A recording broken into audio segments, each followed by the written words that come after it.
All right, meanwhile, let's talk politics. Presidential hopeful Nikki Haley is now surging into second place, leapfrogging over Ron DeSantis among primary voters in the critical early state of New Hampshire. Haley now sitting 9 points ahead of the Florida governor, while former President Trump still way out ahead, as you can see right there, of everybody else. Here with reaction, a panel of New Hampshire voters. We got Melinda Tourangeau, and we've got, she is a Republican voter and an Air Force veteran. We thank her for her service. And Alan Natkiel, who is an independent voter and a business owner as well. And Alan, it looks like, I know you run a restaurant. It looks like you're in the kitchen and nobody's cooking yet. That's the case. As soon as I get done with this, I'm taking off the tie. I got a big catering order I got to take care of. Well, God bless you for putting on the tie. Now, Melinda, I see behind you, I see NH loves NH, and I never thought about it until I see that. And you've got a button on as well that says the same thing.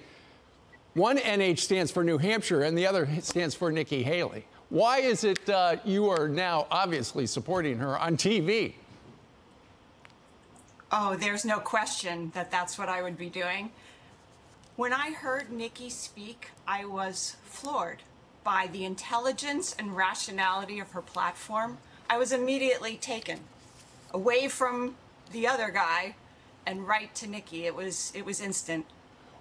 Well, explain, if you would, Melinda, what's going on in New Hampshire, because it wasn't that long ago, in January, Ron DeSantis was actually leading Donald Trump, and now Trump is way ahead. Ron DeSantis is behind Nikki Haley. Why is she surging? Nikki has a presence that goes beyond her words and her actions, and it is galvanizing. People are flocking to her.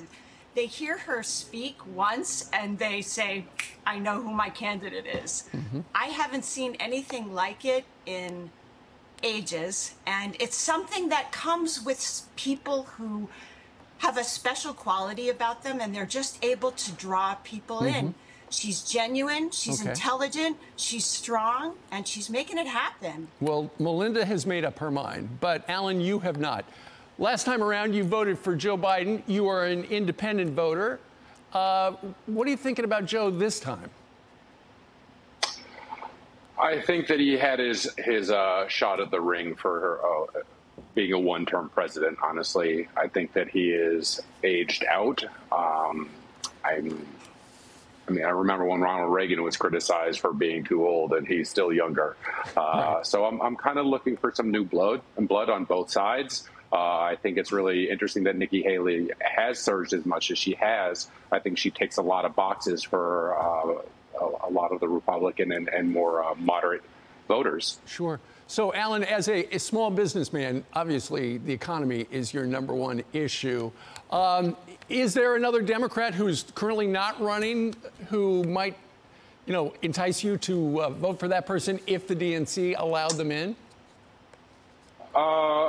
I would have to see. I mean, it's both the Trump and Biden organizations have done a really good job keeping themselves head and shoulders above any of the relevant competition, and that's what I see currently in the Republican Party. The rest of the field is trying to get airspace in the room and with Trump, and I also feel like the Democratic Party is kind of doing the same thing with Biden. I don't think Kamala is very viable. But who knows? Who knows? That's right. It's still early. All right. Melinda and Alan, thank you very much. Alan, you can take off the necktie and go to work. Yeah, just like... Thank you very much, y'all. All right. Thank you very much. Great talk.